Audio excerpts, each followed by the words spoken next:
Você me acompanha há um certo tempo aqui no canal, sabe que a gente faz a cobertura aqui completa de tudo que acontece e está acontecendo na CPMI. Na última semana havia o recesso, ficou tudo parado, mas agora, nessa semana que inicia, a partir de amanhã, começam os depoimentos novamente na CPMI dos atos do dia 8 de janeiro e é sobre isso que a gente vai conversar com vocês.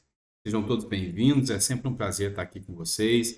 Que essa semana que se inicie cheia de notícias boas para a gente, né? Que possamos ter tranquilidade, enfim, aqui, um pouco de paz ao acompanhar as informações que a gente traz aqui. Bom, e esse primeiro editorial aqui vai ser voltado efetivamente à CPI dos atos do dia 8 de janeiro, que retomam o trabalho, e amanhã já com oitiva. E aí vai ter um acordo também nessa CPMI que a gente precisa dialogar sobre ele, combinado? Se você não é inscrito, inscreva-se no canal, curta, compartilhe, isso é muito importante para a gente, tá certo? Bora começar? Vamos para cima? Enfim, amanhã começam as oitivas novamente da CPMI, ela retoma os seus trabalhos. Essa matéria que eu trago para vocês é da Rádio Senado. Ex-diretor da ABIN será ouvido pela CPMI de 8 de janeiro. Na terça-feira próxima, dia 1º, a CPMI de 8 de janeiro retoma os trabalhos com reunião marcada para as 9 horas da manhã. Ou seja, amanhã, 9 horas da manhã, a gente já começa aqui com essa oitiva aqui, que é de suma importância e você vai entender o porquê. Está na pauta o depoimento de Saulo Moura da Cunha, ex-diretor adjunto da Agência Brasileira de Inteligência, a ABIN. Ela ocupava o cargo de diretor da agência no dia 8 de janeiro, data dos ataques à sede dos três poderes, em Brasília. A relatora da comissão, senadora Elisiane Gama, afirma que novas convocações podem acontecer nas próximas reuniões. Olha só, o porquê que a oitiva do Saulo Moura ela é tão importante. O que o Saulo Moura tem para nos apresentar aqui, que a gente começa a entender um pouco mais que o caso da CPMI está andando. É o seguinte, o Saulo Moura é um nome que foi colocado para dirigir a ABIN durante esse período da gestão Lula e foi dispensado pouco tempo depois dos ataques do dia 8 de janeiro.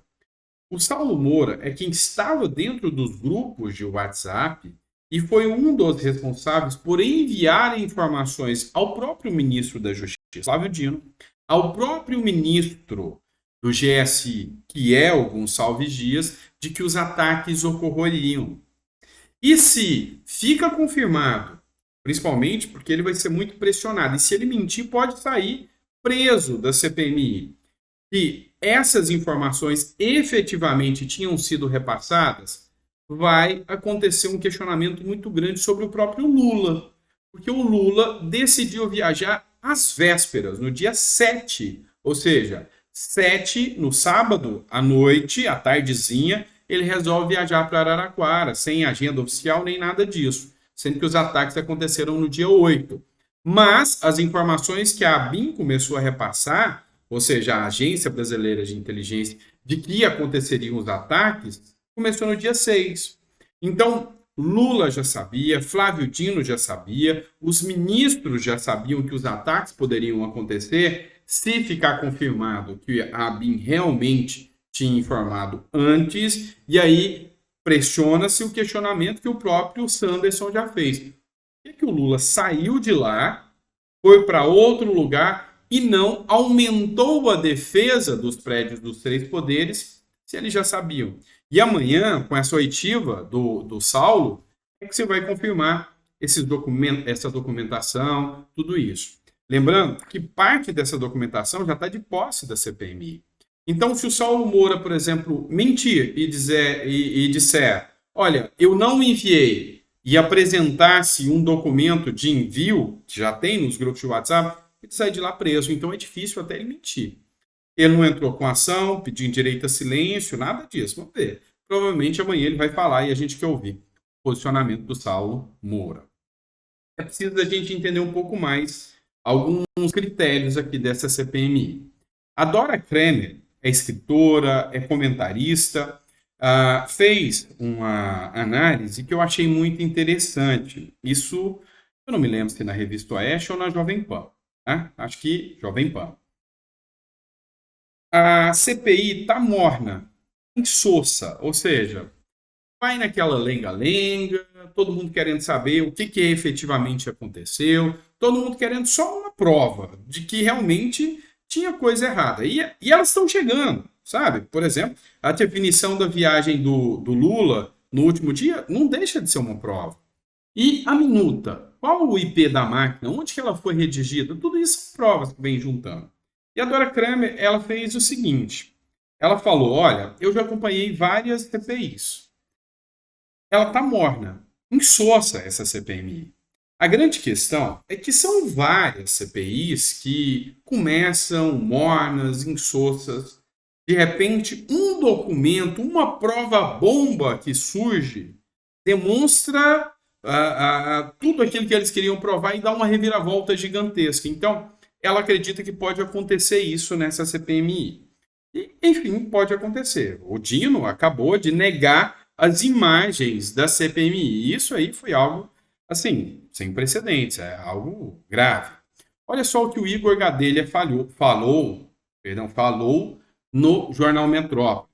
CPMI, governistas, ou seja, a base do governo, os petistas, rifam ex-ministro de Lula em troca de Anderson Torres.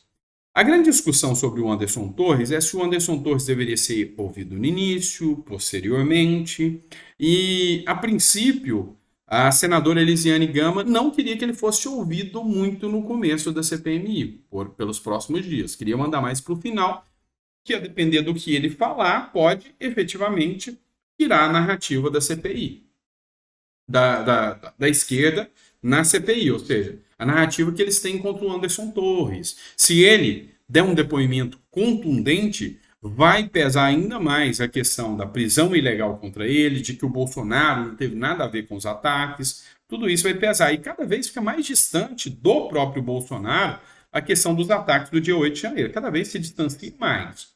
O fato é que eles resolveram agora ouvir o Anderson Torres. Provavelmente, alguma coisa eles têm contra o Anderson Torres para instar o Anderson Torres agora no início. E aí, foi feita uma proposta da Elisiane Gama e da base governista com a oposição. Falou o seguinte, olha, vocês querem ouvir o Gonçalves Dias.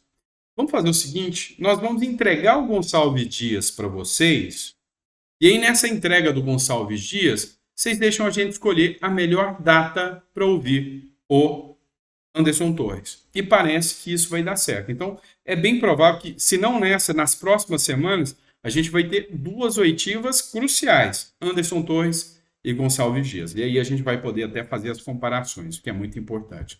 Por fim, mas não menos importante, para encerrar ainda o assunto da CPMI, o Sérgio Moro teceu críticas contra o ministro da Justiça, Flávio Dino. O Sérgio Moro escreveu o seguinte: o Supremo Tribunal Federal forneceu à CPMI de 8 de janeiro as imagens gravadas pelas suas próprias câmeras de segurança. O Planalto forneceu suas gravações até à imprensa, depois do vazamento constrangedor pela CNN.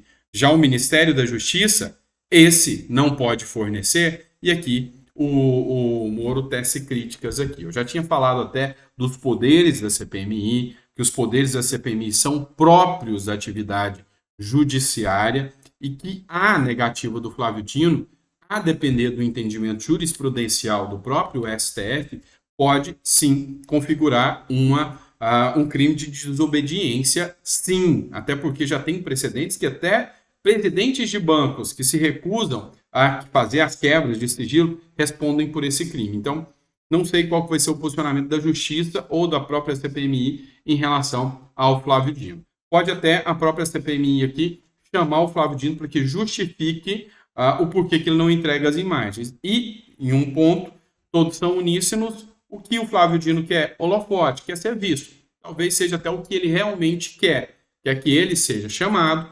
ouvido, até para justificar essa negativa aí de entrega das imagens de segurança do Ministério da Justiça. Bom, é isso, pessoal. Espero que vocês tenham gostado. Muito obrigado por ter ficado até o final. E a gente traz mais conteúdo para vocês ao meio-dia. A gente vai fazer toda a cobertura da CPMI aqui para vocês, tá bom? Grande abraço, fica com Deus e até o próximo editorial.